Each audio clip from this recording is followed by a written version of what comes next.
chairman of the House Foreign Affairs Committee, and my guest now. Sir, good morning to you, and welcome back here to America's Newsroom. Good morning, Bill. What is your first question?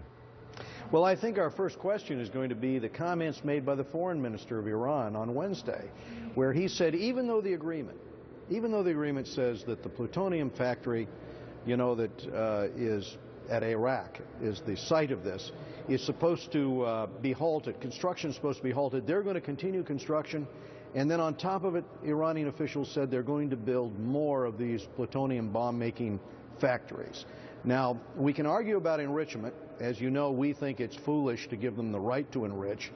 But in terms of the plutonium program, it would be so irresponsible for us not to point out that this is already in the written interim agreement. What in the world does the foreign minister mean saying that they're going to continue construction on that site? Now, a pointed question. Did the administration know the Iranians would take that position before the talks were concluded in Geneva? I don't think they knew that, but here's the point. Regardless of what Rouhani or his foreign minister say, and remember Rouhani on Saturday, in front of a group of students, some of who were yelling, these Basiji militia were yelling, "Death to America," during the program, said that the centrifuges would never stop spinning.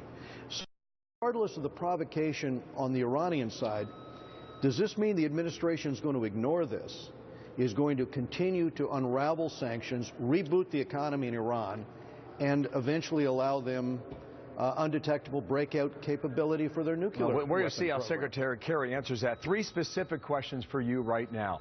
Why does the administration want a deal with Tehran?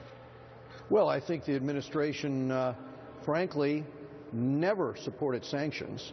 Clearly, our approach in Congress, we were ratcheting them up. As you know, my bill was over in the Senate, which would have probably imploded the economy in Iran or given the Ayatollah a choice between true compromise on his program or economic collapse. I think they wanted to avoid that hard consequence of confrontation, so they chose to try to negotiate this. All right, second question. But not in a way that I think is verifiable. Go ahead. So can Congress torpedo the deal that apparently is on the table? We don't want to torpedo the deal. We want to strengthen the deal in this sense, Bill. We have sanctions legislation in the Senate, bipartisan support, Democrats and Republicans, that frankly will put the pressure in place, a hammer, if you will, in which we say, look, if you violate this interim agreement, this hammer will come down in 6 months, and the types of sanctions you'll be looking at are the types of sanctions that the world put on South Africa. Is that something the president would have to sign? I mean, because already you're hearing some give from Democrats on the Senate side. They talk kind of like the way you're talking, frankly. The president can veto that, but remember, before, we have passed sanctions legislation over presidential vetoes. One example I would give you is the sanctions on South Africa. If you recall, that's what, by the way, got Mandela out of prison, got an election and an end to an apartheid regime, and got South Africa to give up its nuclear weapon. That was the fact that Congress, in a bipartisan support from Gingrich and House Republicans to the Democrats, overrode a presidential veto and put sanctions on South Africa. We could do the same thing here on Iran with these types of tough sanctions, the bill that's in the Senate right now. The administration obviously does not want to ratchet up the pressure, and my concern here is that now that the sanctions are being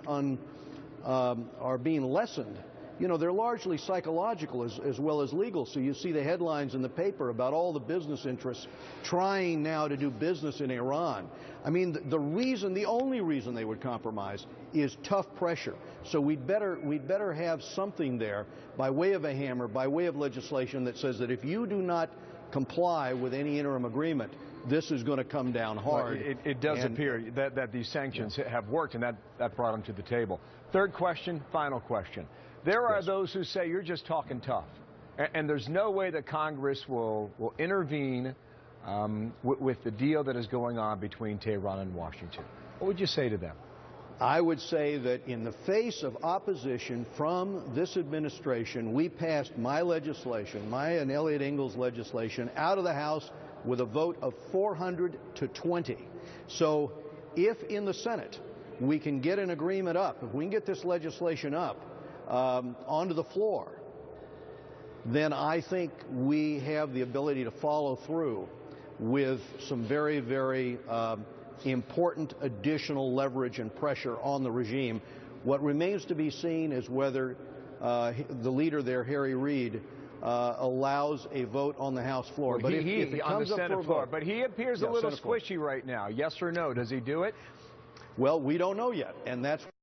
I think the hearing today is going to help. I think this will help build pressure. We'll be watching from here. Thank you, Ed Royce. We'll see you at 1 o'clock this afternoon for that hearing on Iran with John Kerry.